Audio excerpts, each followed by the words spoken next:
Selanjutnya, kami persilakan Dekan Sekolah Bisnis dan Manajemen, Profesor Dr. Aurik Kustomo, STMT, untuk membacakan riwayat hidup Profesor Donald Christopher Lantu, ST MBA PhD.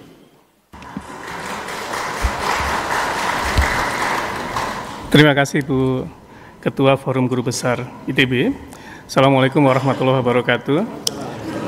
Pertama kami ucapkan terima kasih atas kehadiran dari Bapak Ibu semuanya. Saya lihat di depan saya ini beberapa dekanat SPM di masa-masa sebelumnya. Ada Prof. Sudarso Kadri Wirono, ada Prof. Chandra, ada Prof. Yan Hidayat, ada Prof. Dermawan di belakang saya, ada Prof. Utomo di belakang saya juga. Juga terima kasih atas kehadiran dari School Advisory Council. Saya lihat ada Pak Heru Prastio juga hadir di sini. Kemudian ada beberapa yang lain, Pak Priantono, kolega-kolega yang juga sudah hadir di sini. Tadi saya lihat ada Pak Pulung ya sebagai dekan SPM sebelumnya. Makasih atas kehadirannya. Perkenankan kami itu membacakan riwayat hidup dari Profesor Donald Christopher Lantu, ST MBA PhD.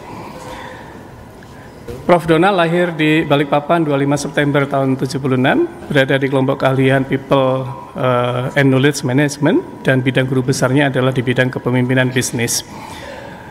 Prof. Donald lahir dari orang tua yang juga hadir di sini, Ibu Yeni. Silahkan berdiri sebentar, Ibu Yeni. Terima kasih atas kehadirannya, dan juga dari almarhum Pak Denny Alantu. Juga hadir di sini ada istri beliau, Bu Dini Yuliana, dan juga anak sematawayang, Ele. Selamat ya atas orasi ilmiah dari ayahnya. Lanjut, Prof. Donald menempuh pendidikan tertulisnya hanya sejak dari S1. S1-nya ada di jurusan Teknik Industri ITB angkatan tahun 2000, kemudian MBA ITB tahun 2004, dan Dr. Management and Business di Massey University, yang saya dengar juga dapat ijazah sebagai pencukur domba, biri-biri gitu ya, selama di New Zealand sana. Lanjut, kemudian Prof. Donald riwayat jabatan fungsionalnya sebagai lektor tahun 2013, lektor kepala 2017, kemudian mendapatkan gelar tertinggi di bidang akademik sebagai guru besar di 1 Desember 2024, bidangnya tadi adalah kepemimpinan bisnis. Lanjut, kemudian di proses pembelajaran beliau mengajar di program sarjana, terutama pada area Psychology and Organizational Behavior dan juga Experience Based Management Learning.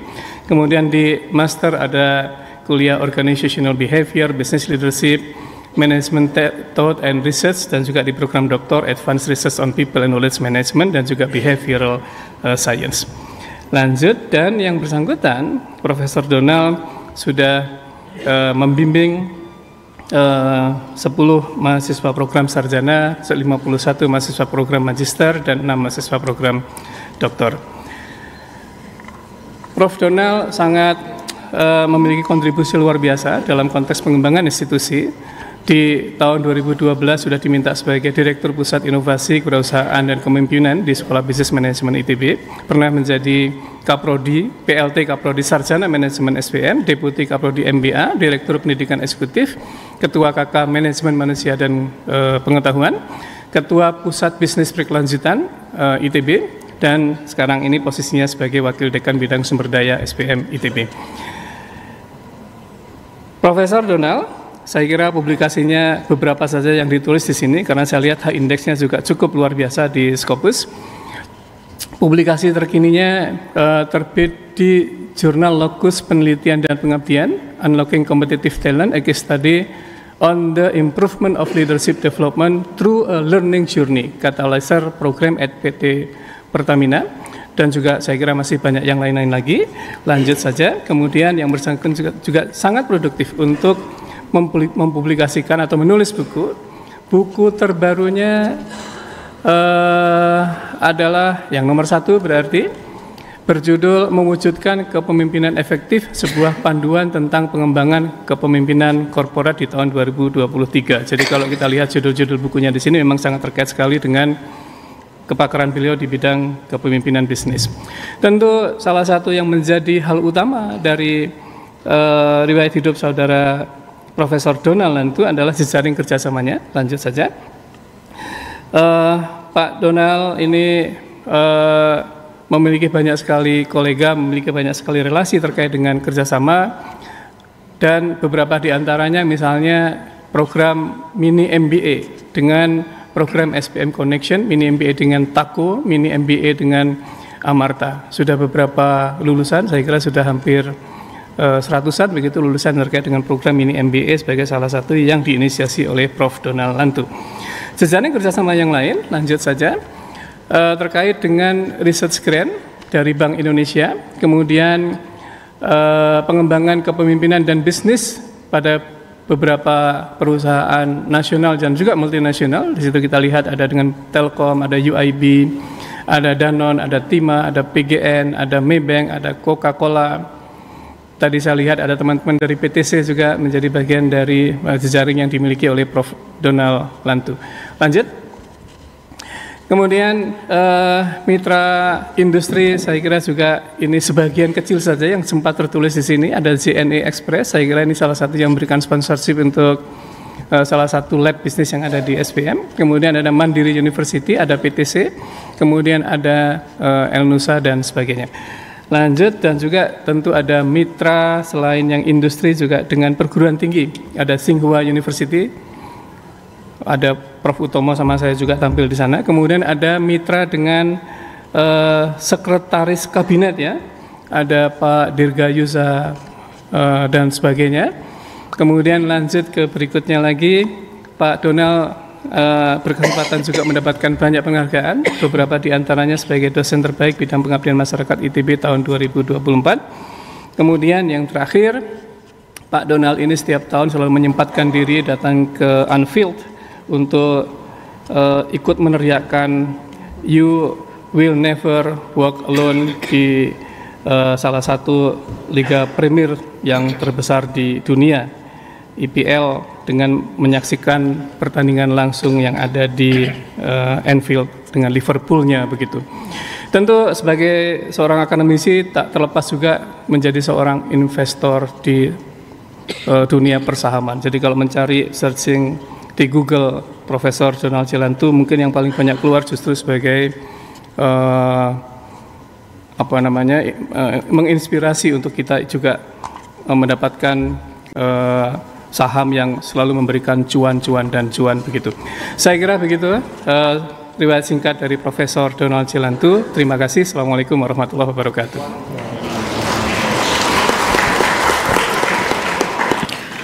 Berikutnya kami persilakan Profesor Donald Christopher Lantu, ST MBA PhD, untuk menyampaikan orasi ilmiah.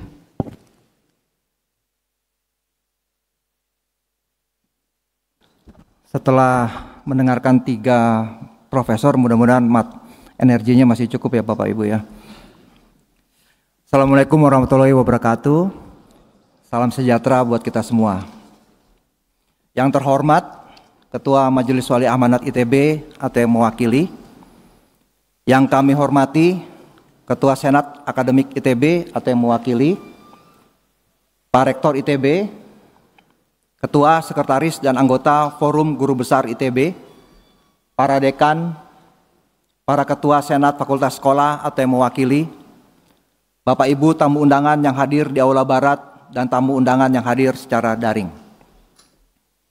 Hari ini izinkan saya orasi terkait dengan topik pengembangan kepemimpinan bisnis, pergeseran paradigma dari individu ke ekosistem.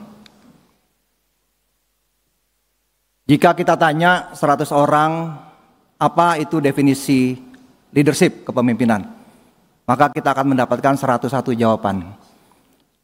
Ada begitu banyak teori, ada begitu banyak kebingungan. Mewakili keinginan tahuan banyak orang untuk bisa mendalami apa sih karakteristik dari pemimpin yang efektif. Riset selama 100 tahun telah menunjukkan berbagai pergeseran paradigma dari klasik sampai kekinian. Dari awal era klasik 1900-an, kita belajar teori-teori terkait dengan great man teori, bahwa pemimpin itu adalah hero, Superman, ya. Pemimpin itu dilahirkan tidak semua orang bisa jadi pemimpin. Hanya orang-orang dengan garis tangan saja yang bisa jadi presiden. Tentu pendapat seperti ini tidak konklusif. Findings juga menunjukkan tidak konklusif. Ada banyak yang menentang sehingga kemudian lahir pendekatan baru, yaitu dilahirkan dari pendekatan behaviorism. Bahwa pada dasarnya pemimpin itu bisa dibentuk, pemimpin itu bisa ditumbuh kembangkan, pemimpin itu bisa dilatih, dan semua orang bisa belajar untuk menjadi pemimpin. Tapi kemudian hasil mempertunjukkan bahwa tidak konklusif juga. Ada beberapa variabel yang kemudian tidak bisa dikonsider ke dalam penelitian dan kemudian melahirkan pendekatan baru yang menambahkan variabel situasi atau kontingensi. Faktor-faktor terkait dengan pengikut, followers, struktur tugas, dan juga struktur kuasa dalam organisasi menjadi variabel yang penting dalam mempertimbangkan efektivitas kepemimpinan. Seringkali keberhasilan pemimpin ditentukan oleh karakteristik bawahannya. Jika bawahannya termotivasi dan kompeten, maka gaya kepemimpinannya adalah delegasi.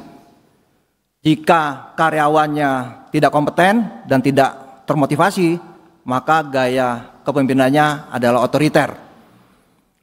Cara seperti ini juga memunculkan perdebatan di antara para akademisi karena memperlakukan pemimpin sama seperti bunglon.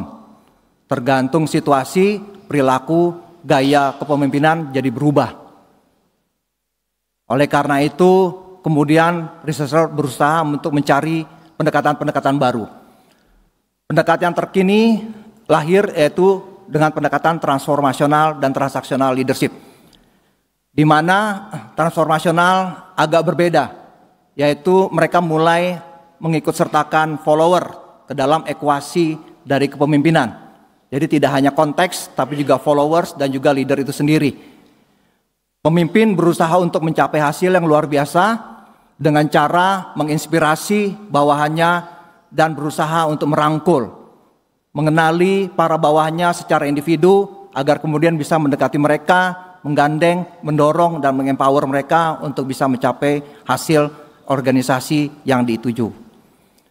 Di kontinuum yang berbeda juga ada pendekatan yang namanya transaksional leadership, di mana pemimpin menggunakan tools, reward, and punishment. Jika bawahan bisa memenuhi kriteria pencapaian yang ditentukan oleh organisasi, maka pemimpin akan memberikan reward pada anak buahnya. Tapi sebaliknya, jika tidak mencapai, maka punishment lah yang akan diberikan. Tools-tools seperti ini kemudian dilihat bisa efektif untuk bisa memacu pencapaian kinerja di dalam organisasi. Diskursus yang berkembang dari awal metode klasik sampai kekinian memperlihatkan bahwa pemimpin adalah hero sebagai superhuman yang bisa membawa organisasi menuju pencapaiannya. Jika organisasi berhasil, maka pemimpin akan dipuja oleh banyak orang. Pemimpin akan ditinggikan sehingga menjadi manusia setengah dewa. Tapi sebaliknya, jika pemimpin gagal, maka dia akan dikritik dan mungkin dihina menjadi manusia setengah setan. Begitulah treatment yang dihadapi oleh para pemimpin, dan tentu pemimpin akan berusaha keras untuk bisa mencapai, memenuhi ilusi terkait dengan efektivitas organisasi dan efektivitas kepemimpinan. Saat ini di tengah pergerakan dunia mulai muncul teori-teori baru terkait dengan digital dan ekosistem. Sehingga kita bisa melihat berbagai pendekatan-pendekatan yang baru, yaitu complexity leadership, juga followership leadership, digital leadership, adaptive leadership. Digital leadership semakin banyak diminati oleh perusahaan seiring dengan adanya disrupsi teknologi, juga AI, dan juga pengembangan teknologi-teknologi kekinian. Ada banyak kebutuhan terkait dengan online learning, apalagi sejak COVID, sehingga kita bersama dengan para mitra kunci di sini kita melahirkan platform online learning leadership yang cukup mendapat penghargaan dari banyak orang dan memberikan kontribusi bagi para peserta pada kemajuan dari organisasi. Ada beberapa narasi yang berkembang terkait dengan teori leadership kontemporer, yaitu satu, sebagai proses sosial. Di sini penekanannya bukan lagi pada individu pemimpin sebagai hero, sebagai superhuman, atau sebagai Tuhan, tapi keberhasilan kepemimpinan adalah hasil interaksi antara atasan, bawahan, dan konteks. Kemajuan sebuah organisasi ditentukan oleh variabel-variabel pemimpin, bawahan, dan juga konteks, bukan oleh individu leader semata.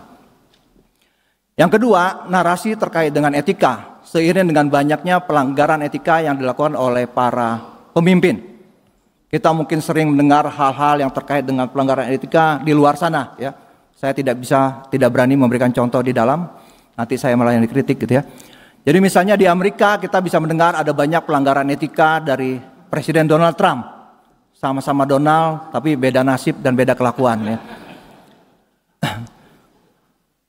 Jika kita melihat di salah satu penelitian kami bahwa pelanggaran etika ini bisa berpengaruh signifikan atau tidak, bangsa Indonesia masih bisa mentolerir banyak pelanggaran etika.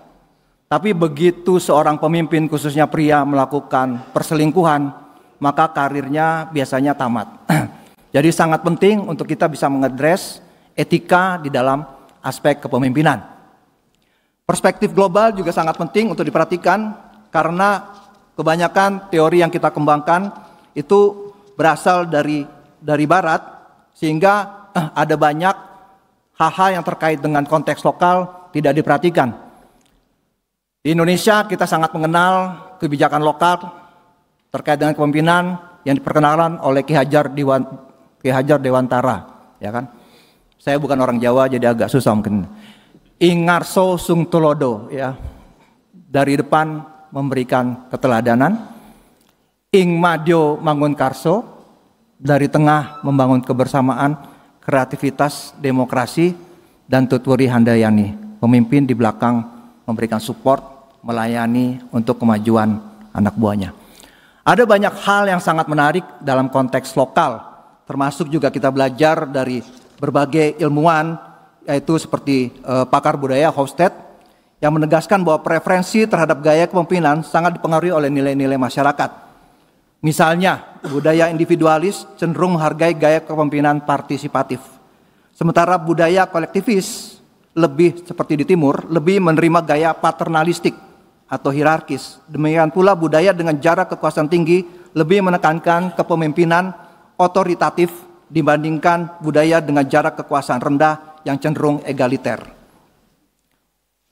Peran perspektif global tentu sangat penting.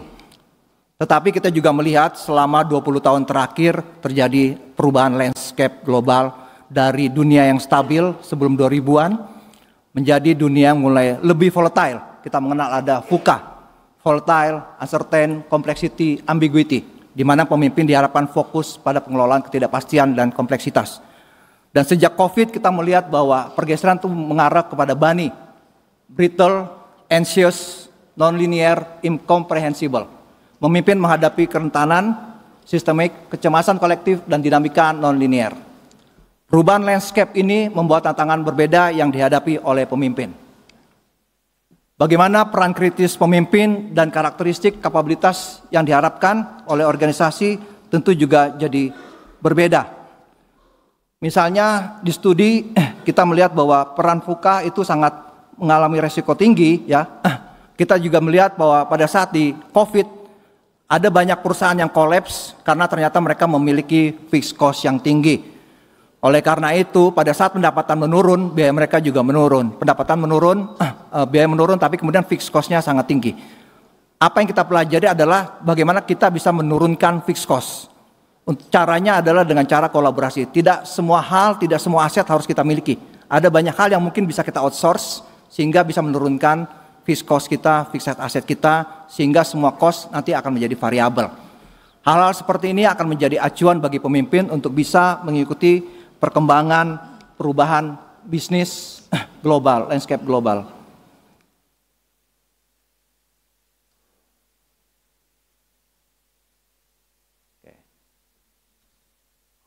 Di kepemimpinan bisnis kemudian dari berbagai perubahan landscape global kita melihat tadi ya ada perubahan-perubahan paradigma. dari perubahan dari individu yang sangat menekankan individu menjadi kolektif dan bergerak ke arah ekosistem. Bahwa keberhasilan organisasi adalah hasil dari interaksi sosial dan jaringan di perusahaan dan di ekosistem. Dari model stabil menjadi model adaptif. Dari model tradisional menjadi kepemimpinan adaptif yang memfasilitasi berbagai perubahan. Dari internal, fokusnya internal, fokus pada eksekusi internal, tapi kemudian bagaimana membangun ekosistem global yang bisa mengorkestrasi relasi dengan para aktor eksternal.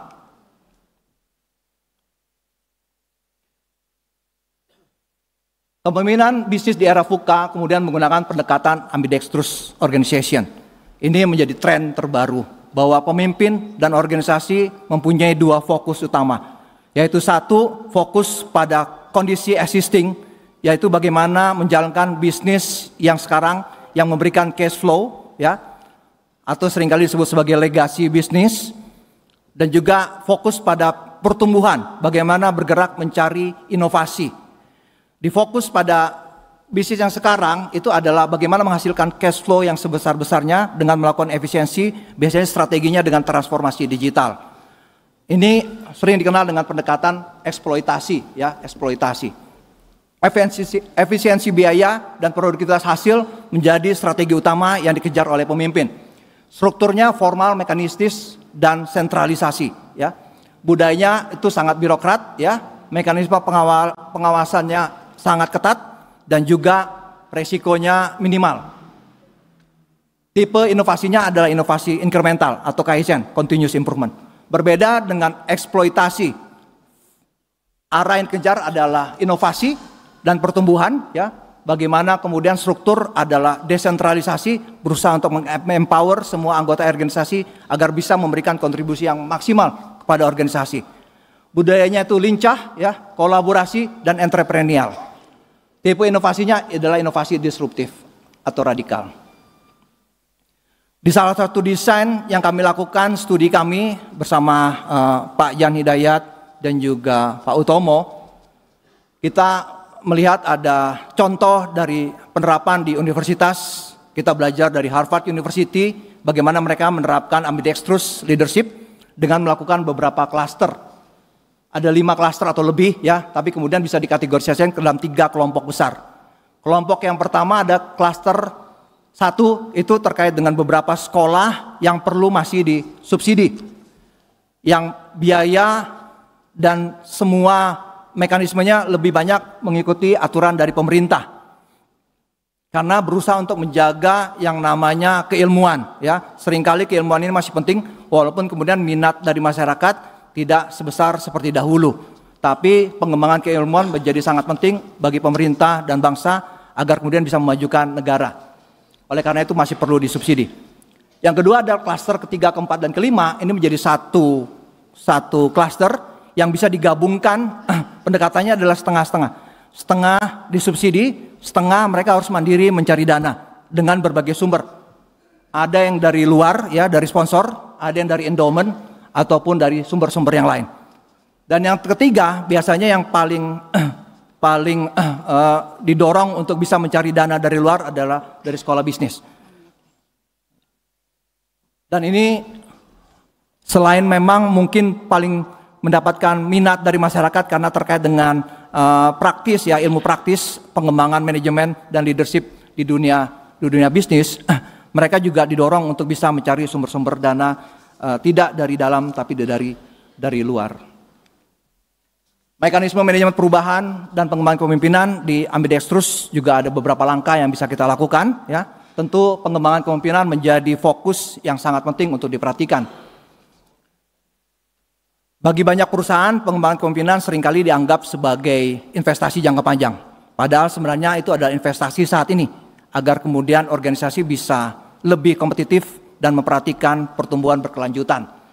Pengembangan kepemimpinan harus dilakukan di semua level, menciptakan fondasi bisnis yang kuat untuk mendorong inovasi, keterlibatan, dan keberlanjutan.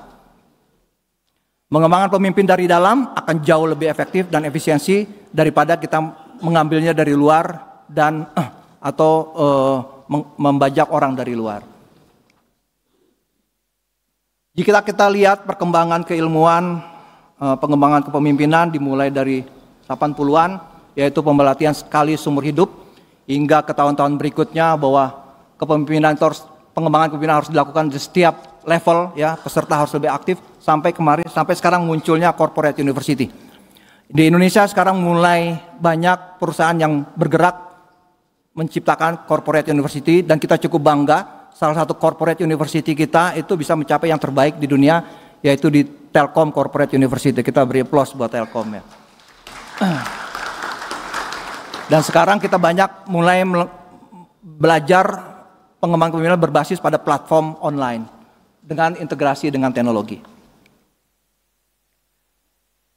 Di Telkom bahkan sekarang sudah mengembangkan ambidextrous leadership development, ya, dari setiap jenjang dengan setiap program detail ini dikembangkan, ya, bersama-sama dengan SBM kita kembangkan ini dari memimpin diri sendiri, memimpin tim, memimpin stakeholders, dan juga eksekusi dan strategi.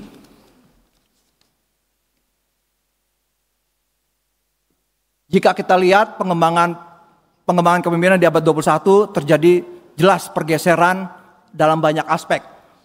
Yang pertama yaitu pada fokus pertumbuhan individu dan peningkatan keterampilan itu menjadi fokus dari pengembangan pemimpin. Tapi pengembangan kepemimpinan itu fokusnya pada kapabilitas kepemimpinan kolektif dalam organisasi dan bahkan ekosistem perusahaan. Cakupan bergeser dari kompetensi pribadi, kesadaran diri, dan kecerdasan emosional menjadi budaya organisasi, jaringan kepemimpinan, dan dinamika tim. Demikian pula dengan aspek-aspek yang lain, baik dari pendekatan, hasil, pengukuran, jangka waktu, contoh kegiatan, dan juga para peneliti yang terkait. Dari hasil itu kita coba kembangkan framework bagaimana mengembangkan pemimpin dan mengembangkan kepemimpinan yang kami gunakan untuk dilakukan di berbagai corporate university dan perusahaan-perusahaan di Indonesia, baik di level individu maupun di level tim. Kita contoh ada beberapa tipe perusahaan, yaitu terkait dengan perusahaan rintisan, ya, startup, juga ada korporasi, perusahaan multinasional, semuanya berbeda penekanannya. Di startup penekanannya adalah pemimpin wirausaha, di korporasi penekanannya pada berpikir strategis, di perusahaan multinasional lebih pada kecerdasan budaya, inklusif, ya, diversity, ya, penekanannya di situ. Sementara pengembangan kepemimpinan juga punya fokus yang berbeda untuk setiap tipe perusahaan. Kita lihat ada beberapa studi dan praktek yang kami lakukan di berbagai corporate university dari Telkom, Garuda Indonesia, PLN, BNI, dan juga United Tractors. Mereka memiliki berbagai pendekatan yang berbeda, ya. Baik dari Telkom, ya. Telkom ini juga menggunakan Kirkpatrick sebagai cara mengevaluasi pelatihan dengan menggunakan 4 level evaluasi model. Ada beberapa hal yang ditekankan, ya, termasuk juga Pertamina, ya, Pertamina bersama anak bimbingan Pak Fahmi ini juga sebagai CEO dari BUMN Excellence ini sangat mampu merangkai bagaimana mengembangkan kepemimpinan di Pertamina dan juga BUMN. Ada beberapa hal yang dilakukan, demikian juga Mandiri, ya, teman-teman di Mandiri Korpu, Pak Dindin Rosidin juga teman seangkatan 95, arsitek 95, sekarang jadi kepala Korpu. Dan juga beberapa perusahaan lainnya, ya, di BRI, Milenial, ya, e-commerce, FMCG, manufaktur, dan asuransi. Sintesis dan kesimpulan. 1. Kepemimpinan bisnis modern dan pengembangannya dimaknai sebagai ekosistem yang hidup dan dinamis, bukan sekedar kapasitas individual. Jadi sudah bukan zamannya lagi bagi kita untuk glorifikasi individual, karena di balik keberhasilan pemimpin, di balik keberhasilan seorang GB, ada banyak orang yang membantu mensupport sehingga keberhasilan itu bisa tercapai. Yang kedua, evolusi teori dan praktek kepemimpinan menunjukkan perlunya pemimpin adaptif, visioner, dan kolaboratif bersama segenap pihak di ekosistem. Ketiga, program pengembangan yang efektif bersifat terintegrasi, berjenjang, dan berkelanjutan menjadi kunci untuk mencetak pemimpin masa depan. Keempat, investasi dalam pengembangan kepemimpinan adalah fondasi penting untuk daya saing dan ketahanan saat ini dan keberlanjutan organisasi. Panggilan untuk aksi dan arah masa depan, mari kita membangun budaya kepemimpinan bisnis kolektif berbasis ekosistem yang berkelanjutan bersama-sama baik akademisi maupun praktisi untuk memberikan terobosan-terobosan baru dalam pengembangan kepemimpinan bisnis. Karena pada dasarnya kepemimpinan adalah panggilan untuk melayani kemajuan bersama for the greater good. Ucapan terima kasih, saya hanyalah orang yang beruntung Tapi semua itu adalah anugerah yang diberikan Allah yang Maha Kuasa kepada saya, sehingga bisa berdiri di sini menunjukkan prestasi seakan-akan dari saya, padahal sebenarnya itu semua hanya pemberian. Dan ada banyak hal, ada banyak orang, ada banyak kerabat yang bisa mewujudkan itu, membantu mewujudkan itu. Yang pertama tentu ayah tercinta yang sudah almarhum, berkat visi dan keinginan beliau untuk bisa berkorban, saya yang awalnya sekolahnya di SD, SMP, KPS Balikpapan, tadi lupa disebutkan ya Pak Dekan, dan SMA, kemudian saya bisa, tapi ayah pingin saya masuk SMA, ayah pingin masuk ITB, dan cara tercepat untuk masuk ITB itu katanya lewat SMA 3 pusat gitu ya. Jadi saya masuklah SMA 3 Bandung. Mohon maaf buat SMA 3 Jakarta, SMA 3 Jogja, SMA 3 Semarang ya. Yang pusat ada di Bandung katanya. Kadang-kadang sama orang ITB suka arogan gini ya. Jadi terima kasih buat ayah. I wish you here ya. Yang kedua juga ibu tercinta, tentu Bu Yeni Wahani udah hadir. Terima kasih banyak Ma buat kasih sayang, dukungan, pengorbanan. Belajar servant leadership itu dari ibu gitu ya. Sampai kemudian bisa jadi topik skripsi S1 di ITB tapi servant leadership ya. Gara-gara melihat perilaku ibu. Istri tercinta Dini Yuliana ini berangkat dari awal nggak punya apa-apa gitu ya. Hanya gombalan semata waktu mengajak menikah. Yuk kita menikah sama orang ITB ya, masa depannya cerah gitu, walaupun nggak tahu waktu itu gimana gitu ya, nggak punya apa-apa sebenarnya. Tapi mau tertipu dan mau mendampingi ke New Zealand sampai sekarang jadi profesor gitu ya. Jadi terima kasih banyak buat cinta, doa dan dukungan tiada henti. Buat Ade tercinta Nova juga yang selalu mendampingi ya. Sama-sama pipinya kita gaya Manado ya, gaya bakpao. Terima kasih banyak buat dukungan selama ini, luar biasa. Buat anak semata mayang, susah didapat, wanita ya, saya setelah 9 tahun akhirnya mendapatkan anak ya, wanita dari bayi tabung. Jadi ini sangat dimanja, apalagi mukanya mirip saya gitu kan. Nggak usah cek DNA, mukanya udah mirip saya gitu. Gara-gara L, saya bisa belajar K-pop dance. Tapi belum berani di TikTok. Jadi ngerti yang namanya BTS. Oh, waktu sudah habis. Di TikTok, BTS, Blackpink gitu ya, Baby Monster, apa lagi? Oke, New Jeans dan Stray Kids. Ya.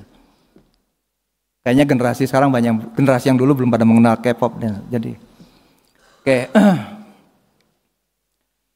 Terima kasih buat Institut Teknologi Bandung ya, Pak Budi Gunadi Sadikin, Pak Ketua Senat, Pak Edi Tribaskoro, Pak Rektor, terima kasih banyak, Pak Wakil Rektor, Ketua Forum Guru Besar Bu Mindri, ya, para dekan dan wakil dekan, Dekan SBM, Pak Orik, juga Ketua Program Studi dan Kakak, Kabak dan Kasubag, terima kasih banyak sudah pada datang di sini.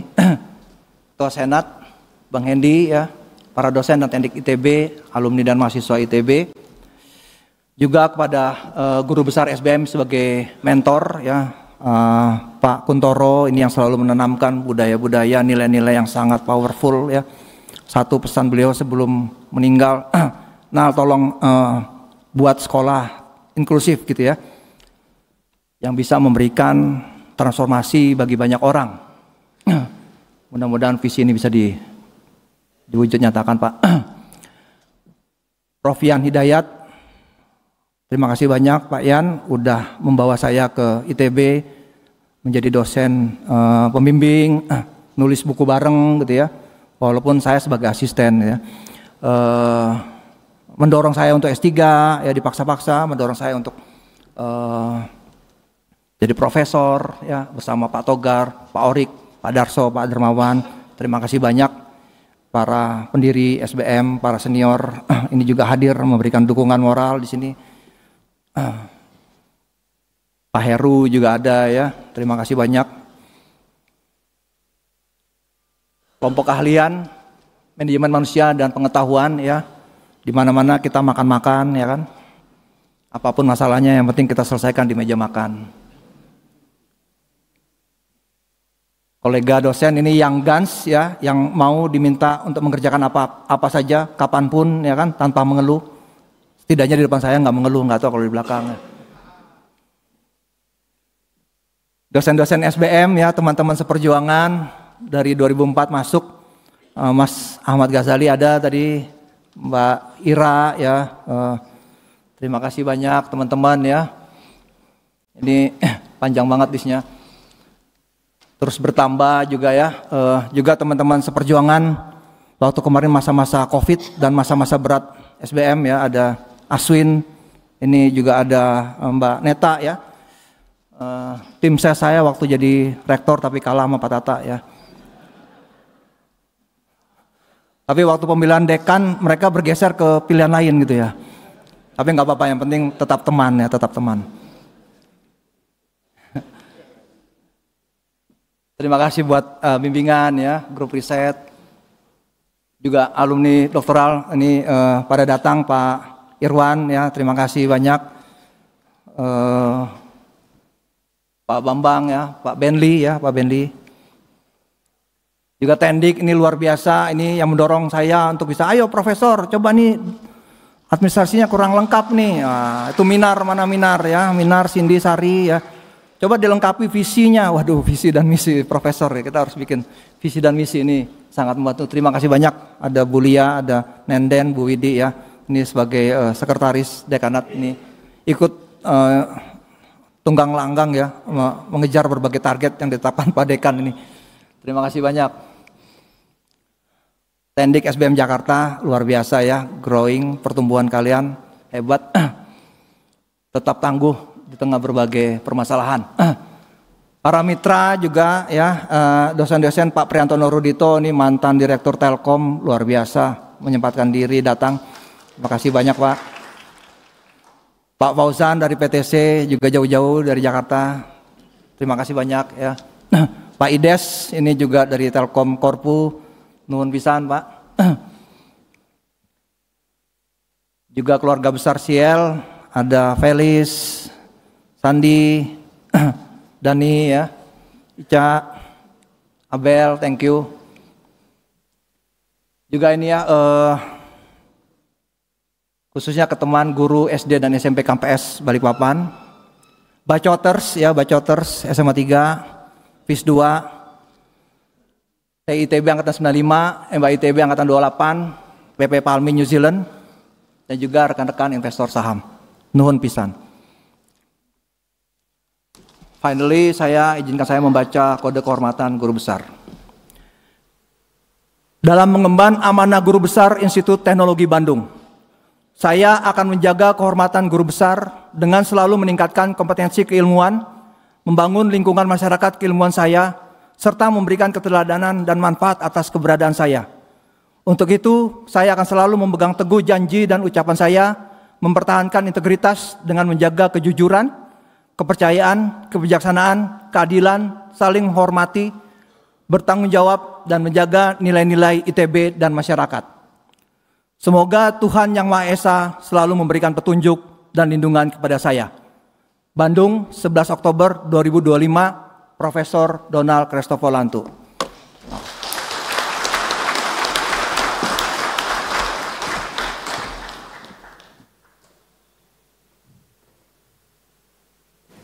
Penandatanganan dokumen kode kehormatan di hadapan Ketua Forum Guru Besar ITB. Kami silakan kepada Profesor Mutiara Rahmat Putri, Profesor Ahmad Ardian Korda, Profesor Kusnandar Anggadireja, dan Profesor Donald Kristofolantu untuk menempati tempat di depan panggung.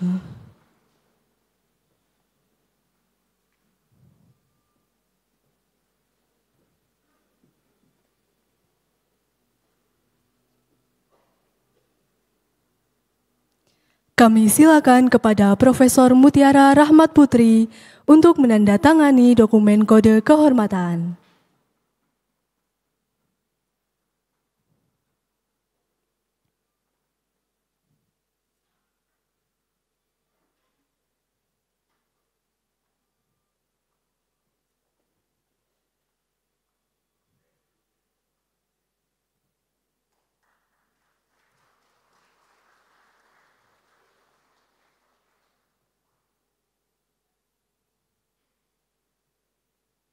Selanjutnya, kami silakan kepada Profesor Ahmad Ardian Korda untuk menandatangani dokumen kode kehormatan.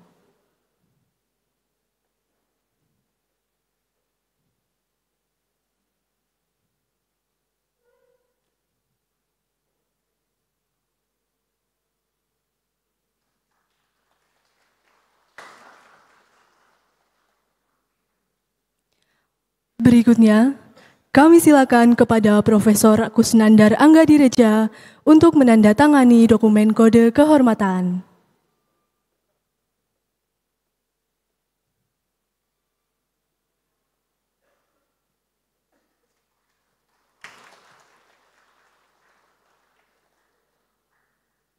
Selanjutnya, kami silakan kepada Profesor Donald Christophelantu untuk menandatangani dokumen kode kehormatan.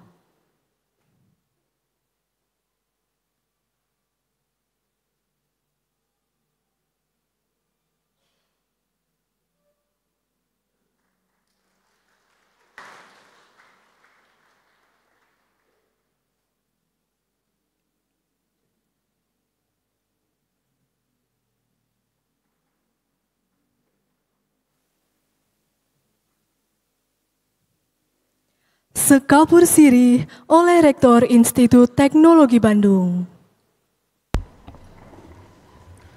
Assalamualaikum warahmatullahi wabarakatuh.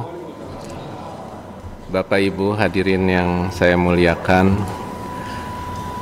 dari tadi kita sudah mendengarkan paparan dari Profesor Mutiara Rahmat Putri, Profesor Ahmad Korda, Profesor Kusnandar Anggadireja, dan terakhir Profesor Donald Lantu. Kita bisa memperoleh wawasan yang baru yang mungkin selama ini kita belum pernah mendengar, bahkan mungkin kita tidak tahu keahlian apa dari Bapak dan Ibu itu sampai beliau-beliau bisa memperoleh jabatan guru besar. Tadi kita sudah dengarkan bahwa ternyata ilmu pemodelan oseanografi itu sangat penting, dan dengan kondisi saat ini adanya perubahan iklim dengan segala implikasinya terhadap lautan dan segala kompleksitasnya, maka prediksi kondisi laut di masa mendatang menjadi sangat penting bagi kita. Apalagi kita tahu di Indonesia ini 2/3 dari negara kita adalah lautan.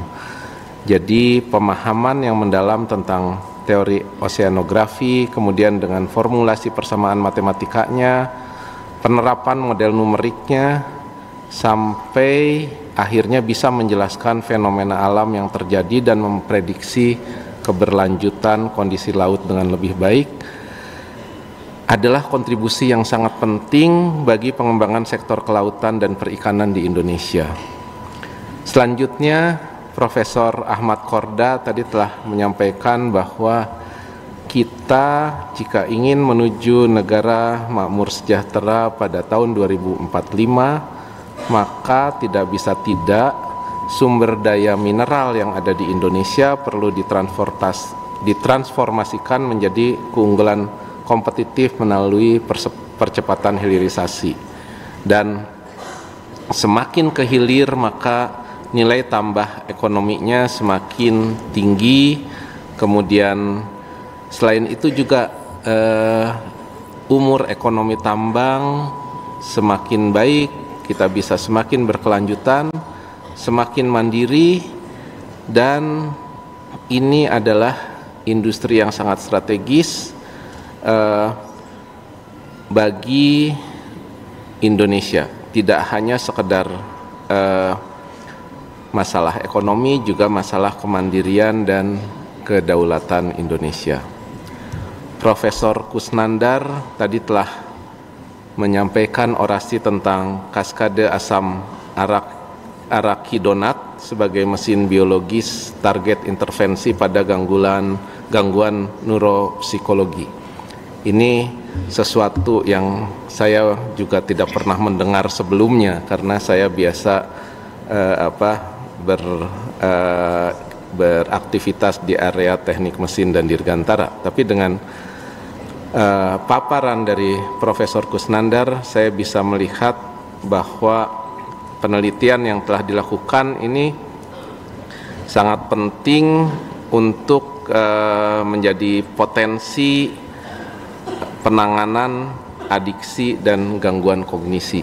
Kita tahu bahwa sekarang semakin banyak anak-anak kita yang mengalami masalah neuropsikologi ini, dan mudah-mudahan terobosan yang didapatkan dengan berbasis bahan tumbuhan asli Indonesia bisa memiliki potensi manfaat medis yang luar biasa bagi kita semua.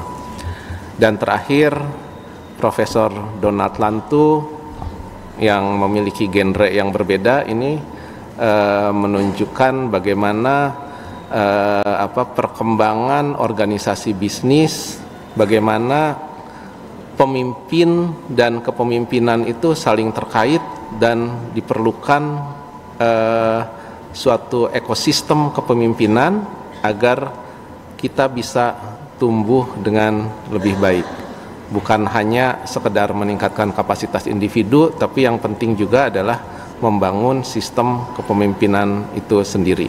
Saya kira mungkin saya perlu belajar lagi untuk bisa menerapkan dulu di ITB, berhasil atau tidak sebelum kita terapkan di organisasi-organisasi lain. Mudah-mudahan Bapak Ibu yang ada di belakang saya ini bisa turut menerapkan kepemimpinan organisasi sehingga menjadikan ITB ini universitas kelas dunia yang terus memberikan manfaat yang terbaiknya bagi masyarakat Indonesia. Terima kasih. Wabillahi taufiq wal hidayah. Wassalamualaikum warahmatullahi wabarakatuh.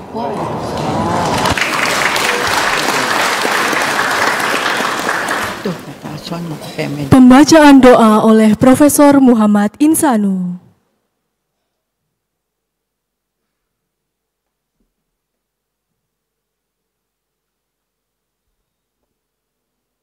Assalamualaikum warahmatullahi wabarakatuh.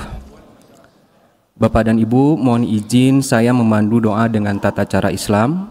Bagi Bapak dan Ibu non-Muslim bisa berdoa berdasarkan keyakinan masing-masing. A'udzubillahi minasyaitonirrajim. Bismillahirrahmanirrahim. Alhamdulillahi rabbil alamin. Wassalatu wassalamu ala asrafil anbiya'i wal mursalin wa ala alihi wa sahbihi ajmain. Allahumma ya Allah, hari ini kami berkumpul dalam gedung ini bermunajat kepadamu ya Rabb, karena kami tahu tiada tempat yang lebih baik untuk meminta dan bermunajat selain kepadamu. Dengan segala kerendahan hati kami berharap kepadamu ya Allah agar untayan doa-doa kami Engkau kabulkan. Berikanlah kami petunjuk dan kekuatan dalam setiap langkah kami. Lindungilah kami dari perkataan dan amal yang dapat menghalangi terkabulnya doa-doa kami.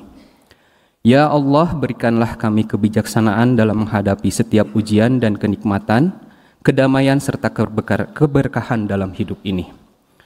Pada hari ini, ya Allah, ya Rahman, ya Rahim, atas kehendak-Mu kami berkumpul di gedung Aula Barat untuk mendengarkan orasi dari 4 orang guru kami. Jadikan ilmu tersebut amal jariah sebagai bekal di akhirat nanti. Jadikanlah mereka sebagai teladan dan sumber kemaslahatan yang melimpah bagi diri mereka, keluarga, masyarakat, bangsa, dan agama ini. Kami senantiasa memuji kebesaran-Mu dan selalu bersyukur kepadamu atas limpahan karunia yang tiada terhingga. Allahumma arinal haqqa haqqa warzuqna tiba'a wal arinal batila batila warzuqna tinaba. Ya Allah, jadikanlah yang hak atau baik itu benar-benar hak atau baik bagi kami, dan berikan kemampuan kepada kami mengikuti dan menegakkannya. Jadikanlah yang batil itu betul-betul batil bagi kami, dan berikanlah kami kekuatan untuk dapat menghindari dan menolak kebatilan itu. Ya Allah, ya Rabbana, berikanlah kami kesempatan memperoleh rezeki yang halal dan barokah sehingga kami dapat mewujudkan keluarga yang sejahtera dan diridhoi. Sisipkanlah ke dalam hati kami kejernihan dan kelapangan, terangkanlah hati kami dengan cahaya-Mu dan kasih sayang-Mu, agar hidup ini lebih bermanfaat, baik untuk kami maupun bagi bangsa kami. Ya Allah mujibud da'wat, luruskanlah hati kami dalam segala niat, agar mampu ikhlas dalam berbuat dalam kehidupan yang semakin berat. Jauhkanlah kami, kerabat dan umat dari segala perbuatan dosa dan maksiat. Kuatkanlah hati kami ya Allah, agar tetap iman dan taat selamat hayat sebelum wafat. Ya Allah yang Maha Pengampun, ampunilah segala dosa dan kesalahan dan kehilafan kami dan pemimpin kami, guru-guru kami, baik yang telah Engkau panggil maupun yang masih hidup bersama kami, sehingga kami mampu menjalankan hidup ini sesuai dengan ketentuan-Mu ya Allah. Berikanlah kami kesempatan untuk berbuat baik di dunia ini, sehingga kelak kami dapat menghadap-Mu dengan wajah berseri atas segala kebaikan yang telah kami kerjakan. Ya Allah, kami memohon kesambahan untuk Ibu Endang, Ibu Kusnandar Angga Direja. Berikanlah kekuatan dan kesabaran kepada beliau dalam menghadapi sakit ini. Semoga Engkau mengampuni segala dosa-dosa beliau dan memberikan beliau kesehatan yang sempurna. Rabbana taqabbal minna salatana wa siyamana wa ruku'ana wa sujudana wa ta'ambudana wa tahmin tahsirana. Ya Allah ya Rabbal Alamin. Ya Allah, terimalah salat kami, puasa kami, ruku kami, sujud kami, duduk rendah kami, kerendah dirian kami, kehusukan kami, pengabdian kami, dan sempurnakanlah apa yang kami lakukan selama kami menunaikan salat. Rabbana zalamna anfusana wa illam taghfir lana wa tarhamna lanakunanna minal khasirin. Rabbij'alni muqimas shalah wa min dzurriyyati rabbana wa taqabbal du'a. Rabbana la tuzigh qulubana ba'da idh hadaitana wa hab lana min ladunka rahmatan innaka antal wahhab. Rabbana hab lana min azwajina wa dhurriyyatina qurrata a'yun waj'alna lil muttaqina imama. Rabbana atina fid dunya hasanah wa fil akhirati hasanah wa qina adzaban nar. Allahumma inna nas'aluka salamatan fid din wa afiyatan fil jasadi wa ziyadatan fil ilmi wa taubatan qablal maut wa rahmatan indal maut wa maghfiratan ba'dal maut. Ya Allah, kami memohon kepadamu keselamatan dalam agama, kesehatan badan, tambahan ilmu, keberkahan rezeki, taubat sebelum mati, rahmat ketika mati, dan ampunan sesudah mati. Allahumma hawwin alaina fi sakaratil maut wa najata minan nar wal afwa indal hisab. Subhana rabbika rabbil izzati amma yasifun. Wassalamun ala mursalin. Walhamdulillahi rabbil alamin. Wassalamualaikum warahmatullahi wabarakatuh.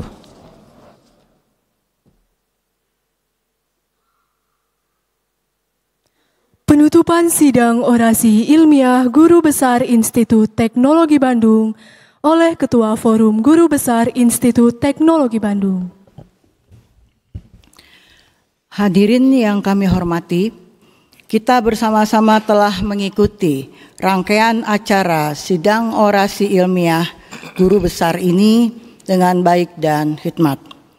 Materi yang disampaikan dalam orasi ini telah memperkaya hasanah pengetahuan kita tentang pemodelan oceanografi dan berbagai aplikasinya di Indonesia, sebagaimana yang telah disampaikan oleh Profesor Dr. Renat Mutiara Rahmat Putri, SSI, MSI.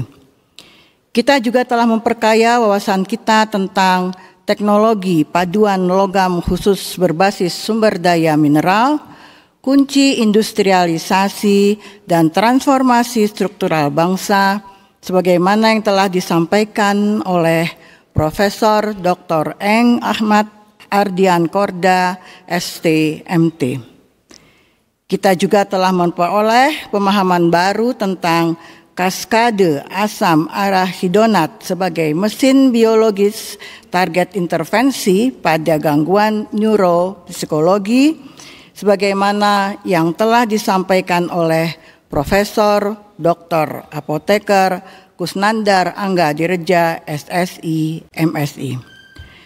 Selain itu, kita juga telah memperkaya wawasan kita mengenai pengembangan kepemimpinan bisnis, pergeseran paradigma dari individu ke ekosistem, sebagaimana yang telah disampaikan oleh Profesor Donald Christopher Lantu, ST, MBA, PhD. Hadirin yang saya hormati, pada kesempatan orasi ilmiah hari ini telah hadir para guru besar Institut Teknologi Bandung, baik yang aktif, emeritus maupun purnabakti. Mohon kiranya para profesor ITB, aktif, emeritus dan purnabakti, baik yang ada di panggung maupun yang ada di floor, untuk bisa berdiri. Semuanya, punten.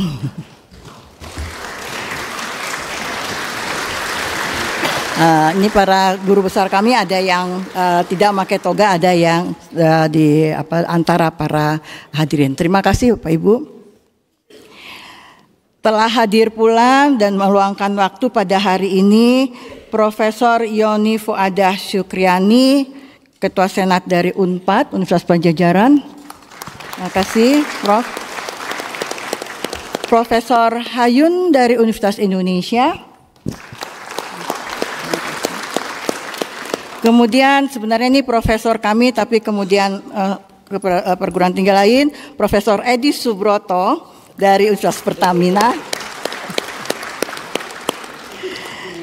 Di panggung juga ada, ini mungkin semua pada kenal, Profesor Oki Karna Rajasa dari BRIN. Terima kasih Prof. Profesor Zainal Arifin juga dari BRIN. Kemudian di antara para hadirin, kalau tadi Prof. Edi Dekan, ada Rektor Universitas Pertamina, Profesor Wawan Gunawan. Seharusnya dia ada. Udah pamit ya? Oh, sibuk. Kemudian dari BRIN ada Profesor Sri Yudawati Cahya Rini. Udah ya, terima kasih. Dan apa lagi? Kira-kira segitu. Hadirin, terima kasih kami sampaikan kepada seluruh hadirin yang telah berkenan hadir secara langsung di Aula Barat dan secara virtual melalui Zoom meeting, atas perhatian dan kesabarannya mengikuti sidang orasi ilmiah ini sampai dengan selesai. Dengan mengucapkan Alhamdulillahirabbil alamin, sidang orasi ilmiah Guru Besar ITB pada hari ini resmi ditutup. Wassalamualaikum warahmatullahi wabarakatuh.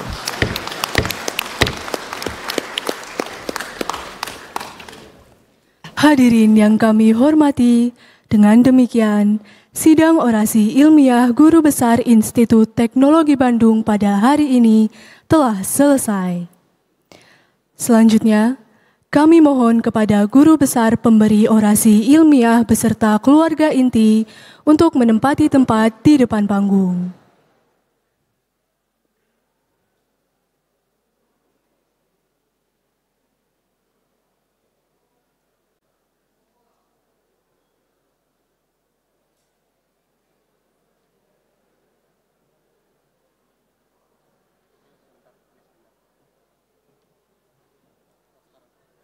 Kepada seluruh tamu undangan, kami mohon untuk tetap di tempat. Penyampaian ucapan selamat akan dilangsungkan pada foto booth para pemberi orasi ilmiah.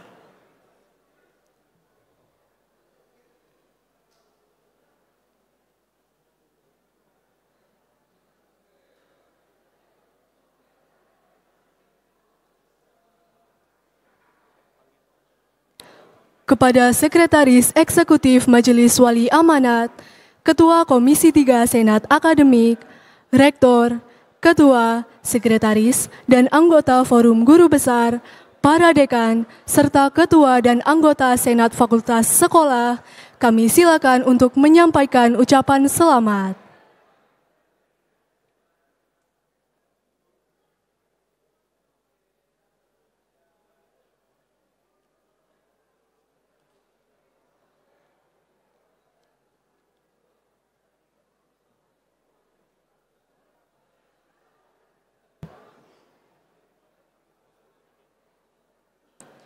Kami mohon kerjasama seluruh tamu undangan untuk tetap di tempat, hingga para guru besar pemberi orasi ilmiah telah siap di depan foto booth.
Kepada anggota Forum Guru Besar ITB dan tamu kehormatan yang berada di kursi undangan, kami persilakan untuk menyampaikan ucapan selamat di depan panggung utama.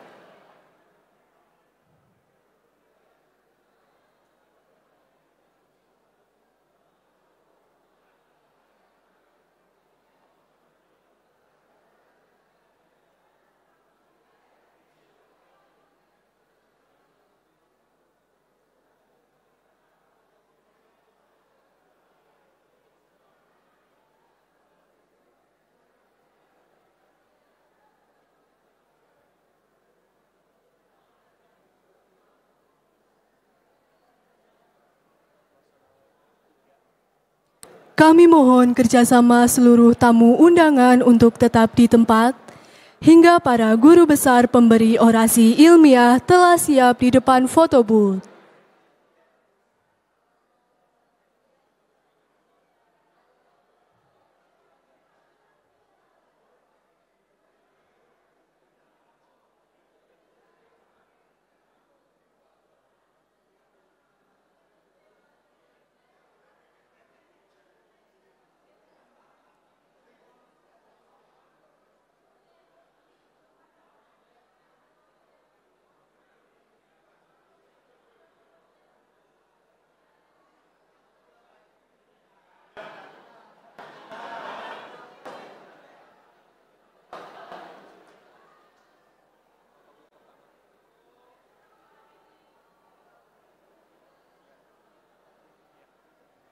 Kami silakan kepada guru besar pemberi orasi ilmiah beserta keluarga inti untuk menuju foto booth yang telah ditentukan.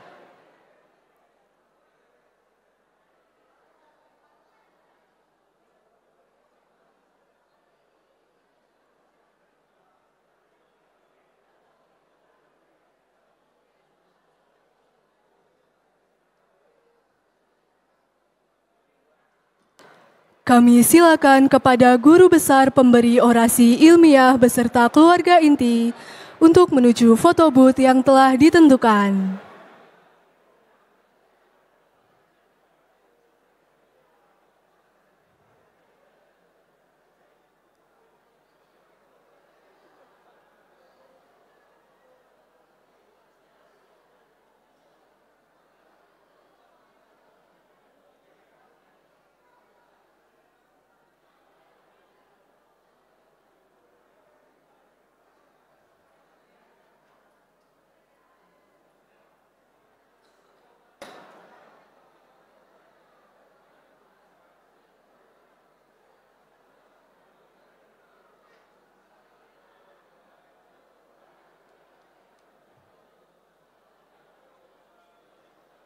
Kepada seluruh tamu undangan, kami silakan untuk menyampaikan ucapan selamat kepada Profesor Mutiara Rahmat Putri, Profesor Ahmad Ardian Korda, Profesor Kusnandar Angga-Direja, dan Profesor Donald Christofelantu.